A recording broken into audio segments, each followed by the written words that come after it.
Di kula terangno nggih cara madzhab Abu Hanifah banyu iku ora iso najis. Wis pokoke banyu iku nyucekno dadi ora iso napa? Najis. Tapi kalau dalam madzhab Syafi'i itu air yang tidak sampai 2 kolah. 2 kolah niku ukuran 1/4 itu sekira-kira 1 meter persegi.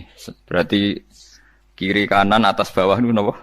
1 meter niku pun 2 napa? Kolah. Niku nak cari Imam Syafi'i, jika air sebelum 2 kula itu kena najis sedikit, rubah atau tidak rubah najis. Ya. Tapi kalau terlalu banyak, meskipun kena macam-macam tidak nopo, tidak najis. Terus ila mata ghoyaro kecuali yang rubah. Di misalnya ada limbah, ada kubangan besar gitu yang beribu-ribu liter, tapi kok warnanya sudah warna coklat, ya kayak tinja macam-macam itu dihukumi nopo? Najis. Tapi wis macam-macam malah mazhab dalam air. Tapi saya pastikan itu mazhab ulama. Saya pastikan itu mazhab ulama. Kalau teks hadisnya begini nih. Monggo nak jenengan ape latihan ijtihad. Engko menyesatkan ya ora apa-apa, sementing ini latihan. Jadi di Madinah, ini hadis di Musnad Ahmad. Di Madinah itu ada sumur, bukan sungai loh. Saya ulang lagi sumur, bukan sungai. Kalau sungai itu konotasinya kan luas, panjang, mengalir. Ini sumur, bener-bener apa? Sumur. Sumur, ya gedene sumur enggak sepiro. Nabi itu wudu di situ, terus diingatkan, ya Rasulullah, itu sumur dulu, zaman sebelum engkau datang, sebelum ada Islam di sini, dipakai pembuangan jifah, batang anjing, dan nyuwun sewu kotoran orang haid. Ya kotoran orang haid. Terus saat itu Nabi ngendikan alma tahurun la yunajjisuhu syai'un, kata Nabi, yang namanya air itu menyucikan, tidak pernah bisa kena najisnya. Alma tahurun la yunajjisuhu syai'un. Terus Nabi wudu. Ya sudah begitu. Ya sudah begitu, sampai rasa bojiro-jiro no. Alhamdulillah hadisnya ngono. Ya kan ya, paham kan ya? Mana sampean ditangkleti. Kulon sering ditanya sama orang-orang Jakarta, Gus, saya ini punya air langganan PDAM, itu dikelola dari sungai ini. Padahal sungai ini mulai tinja sampai sapi tank macam-macam ya ke situ semua, Gus. Terus gak baunya karena kaporit. Itu gimana itu, Gus? Suci ndak itu? Terus saya tanya, lah kamu pakai ndak? Ya sudah pakai, tapi tetap tanya hukumnya. Itu kan seperti yang di Jakarta itu kan, misalnya yang diolah itu kan sungai macam-macam tuh, lah itu yang limbah keluarga ya, kalau untuk nyuci piring nggak apa-apa. Sapi tank macam-macam kan ke situ juga. Ya kan ya, cara kok istihad ya. Karena kalau menurut Syafi'i 2 kolah pun tidak ada pengaruhnya kalau terlalu banyak apa? Bahan yang apa? Najis, yang limbah itu yang najis. Ya jelas najis ya. Kalau teletong sapi kan ijek ono intikal madhab, rausul makul tohir. Kotoran hewan suci itu suci. Masih banyak madhab yang mengatakan bahwa kotoran barang suci itu suci, masih bisa intikal. Kalau kotoran manusia itu lebih kriminal, nggak ada madhabnya itu. Jadi kotorane wedhus iku ono ulama sing darani suci, tapi nek kotorane rohen gak ono. Nah, itu kan repot. Makanya kata sebagian ahli hadis, sebaiknya hadis itu tidak usah diistihati, pokoknya Nabi ngendikan begitu gitu. Ya sudah orang terus ya sudah begitu. Paham gitu. Terus seperti di sini misalnya, yang di sini Gajah Wong itu kan atasannya sana mulai kali Code kan wong macam-macam. Mulai wong buang kotor, air besar, air kecil kan lewat semua. Macam-macam. Makanya masalah air itu pokoknya sifatnya air itu ma'an tahura, sifatnya air itu mensucikan. Mensucikan itu 2 dalam mazhab Syafi'i itu. Air dan tanah. Ya, air dan tanah. Terus sama Abu Hanifah ditambah 1. Ini kalau sampean coba tidak apa-apa, api. Makanya kalau ada boto, coroknya apa Mus? Boto ya. Boto bangunan apa? Boto. Itu kan kebanyakan kan kadang kan tipak buahan pletong itu kan ya. Terus dipakai boto. Dicampur-campur, diulet-ulet. Terus dadi napa? foto. Cara madzhab Syafi'i tetap najis, dipakai masjid tidak bisa karena sebagian bahannya dari apa? Najis. Cara madzhab Hanafi suci karena sudah dibakar. Karena api itu termasuk alat mensucikan. Alasannya Imam Abu Hanifah, orang yang fasik-fasik itu nanti disucikan pakai api neraka. Berarti api itu bagian dari alat mensucikan. Jadi misalnya Ruhin mau sholat dibakar, sholat suci itu. Karena api itu mensucikan. Buktinya orang-orang yang masuk neraka nanti sebelum masuk surga kalau disucikan dengan api. Mana ada di neraka disucikan pakai air? Artinya kalau ada batu bata itu yang dipakai dari najis ya kemudian dibakar itu berarti cara mazhab Hanafi suci. Alhamdulillah tuh. Jadi kita bikin masjid nyaman karena bahannya dianggap apa? Suci. Lewat apa? Lewat apa? Api tadi dia dibakar. Tapi yang ngeri ya. Nggih. Ben sampean ngerti mazhab gitu. Terus saya memang tak niati setiap saya ngaji entah 1-2 tak sisipkan hukum fikih karena fikih ini yang kita alami keseharian. Nggih, fikih ini yang kita alami napa? Keseharian. Makanya saya minta teks hadis tadi jangan rubah. Pokoknya ada sumur. Sumur loh, tidak sungai. Sumur itu kan airnya tenang, tidak ngalir. Nyatanya Rasulullah sudah dilapuri.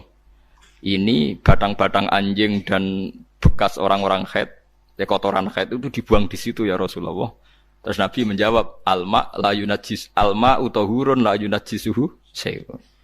Terus orang-orang Syafi'iyah mentahmilkan dalam bahasa ijtihad itu dianggap itu mungkin sumurnya terlalu besar dan airnya terlalu apa? Banyak sehingga kotoran-kotoran itu tidak merubah warna.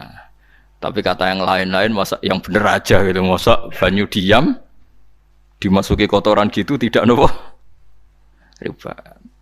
Nah itu ya itulah ijtihad. Ijtihad itu ya. Ijtihad itu guyonannya kan gitu. Pendapat saya benar mungkin salah, pendapat Anda salah mungkin apa? Benar. Karena ya sama-sama mirip-mirip itu untuk menganalisis itu. Yang jelas Allah mensifati air itu ma'an tahura, bahwa air itu punya sifat dasar mensucikan. Wah nek cara kula niku asal tidak terlalu ketok najis ngoten niku. Kaya PDAM ngoten niku. Engger gak ambu taek terus gak ambu apa nek suci ngoten mawon. Tapi kan asal usulnya di sana najis gini. Asal usul barang kok repot. Kula sering dibantai tiang-tiang sing terlalu napa was-was. Tapi jelas Gus saya tahu sendiri. Sapi teng itu ngalir ke sungai gini-gini saya tahu sendiri. Tak jawab, saya juga tahu sendiri dari langit itu langsung air turun. Jadi artinya kalau dia melihat sisi najis ke sapi teng, kamu melihat sisi dari gunung Merapi, dari langit kan langsung turun. Jadi kalau eling najis saya tak eling suci ini kan saya gitu. Dia ngilingi yang sisi najisnya dari apa? Limbah apa? Keluarga. Wa anzalna minas sama ima'an tahura. Air itu mensucikan. Nah, terus kedua masalah fikih yang saya jelaskan di sini, tahur itu sifat mubalaghah dalam madhab selain Syafi'i. Saya ulang lagi ya. Kula warai lugat ke. Kalau orang biasa terima kasih disebut syakir, disebut apa? Syakir. Kalau terlalu banyak terima kasih disebut apa? Syakur. Kalau kadang memaafkan disebut ghafir, orang yang memaafkan. Kalau sering memaafkan disebut ghafur. Jadi dalam disiplin lughat kalau wazan fa'ul itu berarti menunjukkan terulang-ulang. Paham nggih Pak? Apa? Terulang-ulang. Sehingga mazhab selain Syafi'i mengatakan air satu ciduk kan ya. Dipakai wudu, setelah itu mustakmalnya dipakai lagi boleh. Mustakmalnya dipakai lagi boleh. Alasannya fa'ul itu mubalaghah gitu loh. Jadi sesuatu yang terulang. Paham ya? Saya ulang lagi ya. Tahur itu kan wazannya fa'ulan. Tahuran berarti wazannya fa'ulan. Fa'ulan itu berarti ikut wazan mubalaghah. Kalau ghafir mengampuni, kalau ghafur sering mengampuni. Syakir terima kasih, kalau syakur sering terima kasih. Berarti kalau tahir suci, kalau tahur sering mensucikan. Nah, makanya selain Syafi'i mengatakan air asal suci mensucikan, dipakai berkali-kali tetap suci mensucikan. Artinya tidak ada mustakmal, tidak ada apa? Tapi kalau dalam mazhab kita kan sekali bekas wudu mustakmal, bekas junub mustakmal karena sudah pernah dipakai sesuci. Nah itu mazhab kita. Madzhab Syafi'i. Sama anut di soalnya kalau cerita. Kalau cerita sama nak kedesek nggih nganggo sing gampang mawon. Jadi gampang kan. Ya masuk akal karena memang wazan faulan itu untuk tadi untuk litakrir tadi untuk mengulang kayak ghafir nyepuro ghafurun sering nyepuro. Paham ya? Makanya orang itu kalau zalim itu ya zalim, kalau zalum banget zalime. Makanya disebut Quran wa kanal insanu zaluman jahula. Zalim itu zalim biasa, zaluman banget zalime.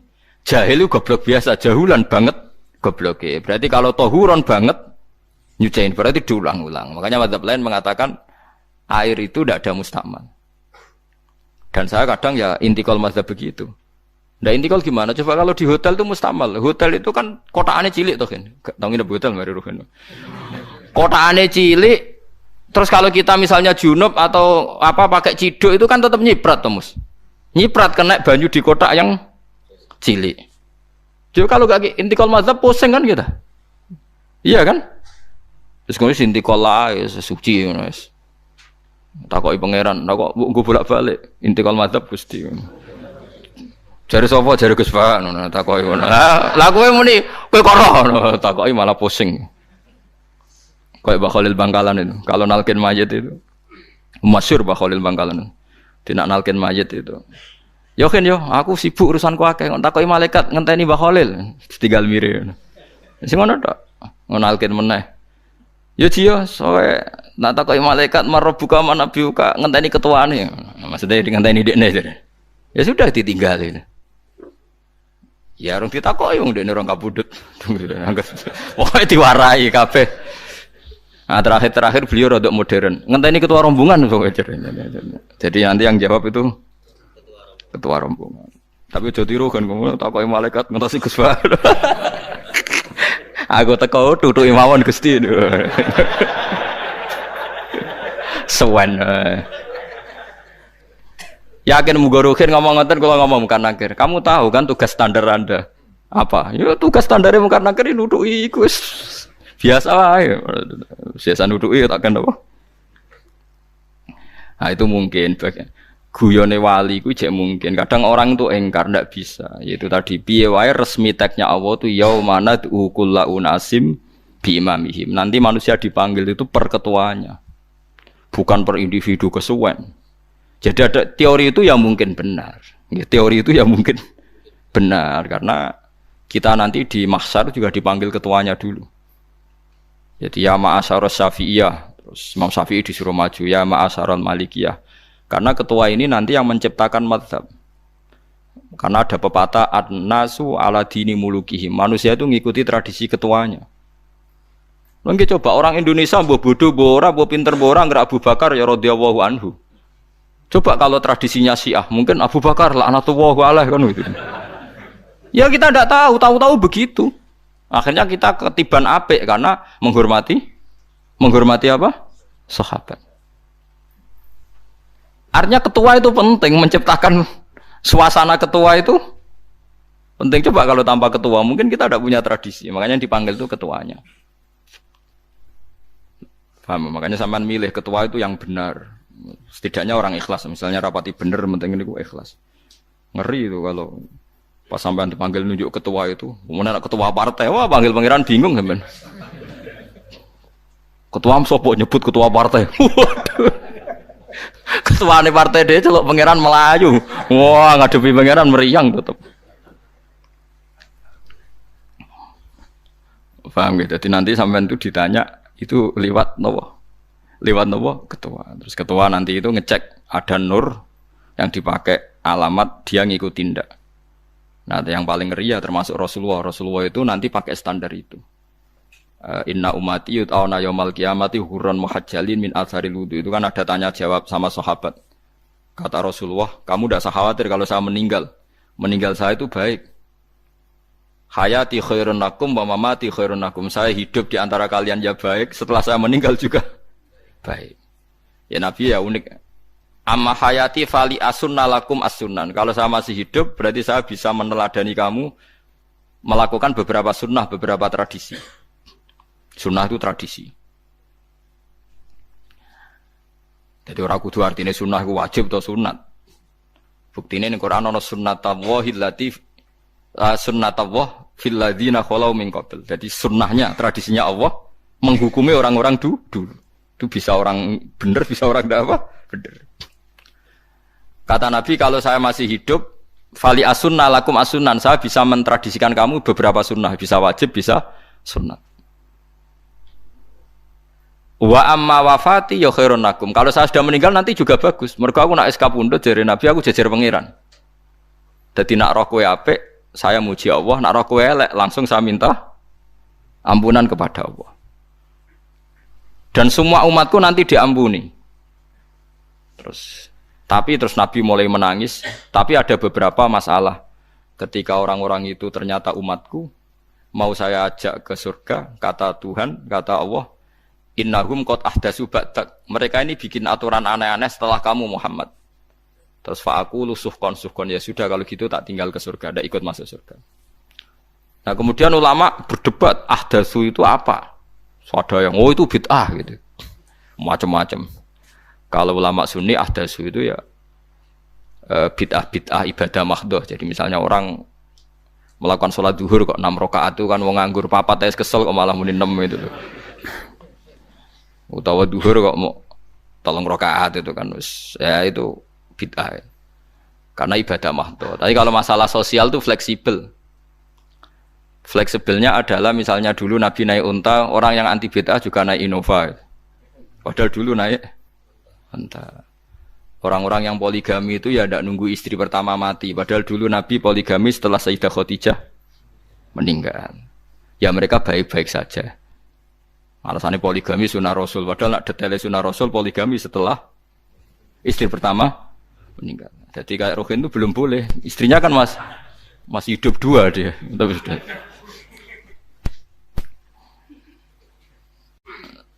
Nah, bahkan artinya kalau sampean memaksakan gitu, sampean kalau nggak percaya saya bacakan ayat. Wal khailah wal bighola wal hamira litarkabuha wazina. Kamu bisa naik kuda, naik unta, naik himar. Setelah kamu naik dan kamu tenang di atas punggungnya, litastawu ala zuhuri, summa tazkuru ni'mata rabbikum idza stawaitum alaihi wa taqulu subhanalladzi sakhkhara lana hadza ma kunna lahu mukrinin.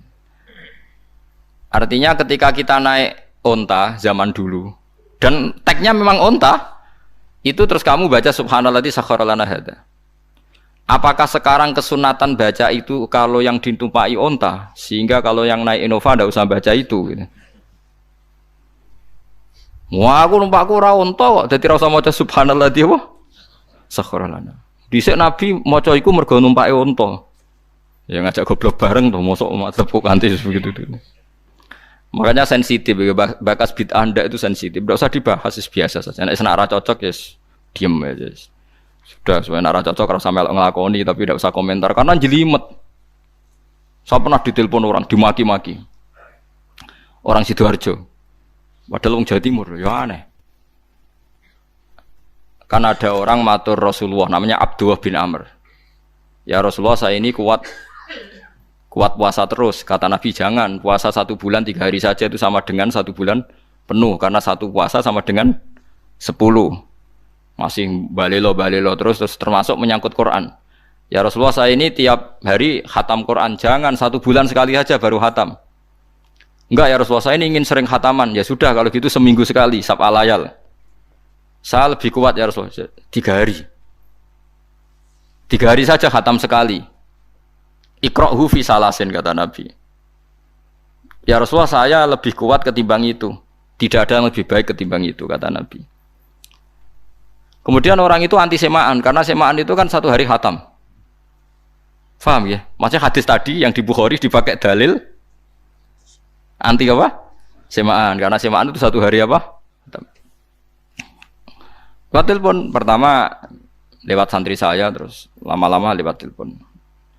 Terus saya tanya, kamu bacanya hadis kira-kira sama saya banyak mana? Kayaknya banyak jenengan. Terus saya tanya, betul Nabi menyuruh khatam tiap 3 hari? Ya. Betul Nabi nyuruh khatam tiap 1 bulan? Ya. Ya sudah, lakukan saja. Anda sering enggak khataman tiap 3 hari? Tidak pernah, setahun aja tidak mesti. Lah iya kalau Nabi melarang baca Quran tiap hari kamu setuju, tapi Nabi nyuruh tiap hari khatam kamu tidak setuju. Enggak apa-apa, kamu anti semaan enggak apa-apa, tapi lakukan perintah Nabi tiap hari, tiap 3 hari khatam. Menang deh. Jadi, lah itu maksud saya. Anda tidak apa-apa milah-milah bid'ah sesuai versi Anda, pemahaman Anda, tapi yang fair. Kalau Anda anti semaan ya harus tiap 3 hari khatam karena dawuh Nabi iqra'hu fi kulli salasin. Enggak juga kan mereka juga orang yang enggak jarang baca. Jarang baca apa? Lah itu enggak fairnya di situ. Makanya nggih biasa mawon. Cuman semaan apal Quran wis semaan. Nah apal Quran ya wiridan, malah lucu to apal Quran kok semaan. Yes ngono ae rapal ya nyemak kan, kok kesel ya mulai. Jadi bang nyemak sampai geremeng. Bariku mangan entek akeh kan malah lucu. Wong nyemak yo udah kurang ajar. Jajal kok nyemak ki delok ngarep mbek guri tok, gres kembar ya wis. Aku serah kelakuane wong nyemak. Kan dekne rapal kan ya. Biasane nyegat guri to. Kok agar gurine kembar pojok ya. Wis. Kok agar gurine pojok kembar. Ya sing semaan akhire pinter sing maca kembar gurine.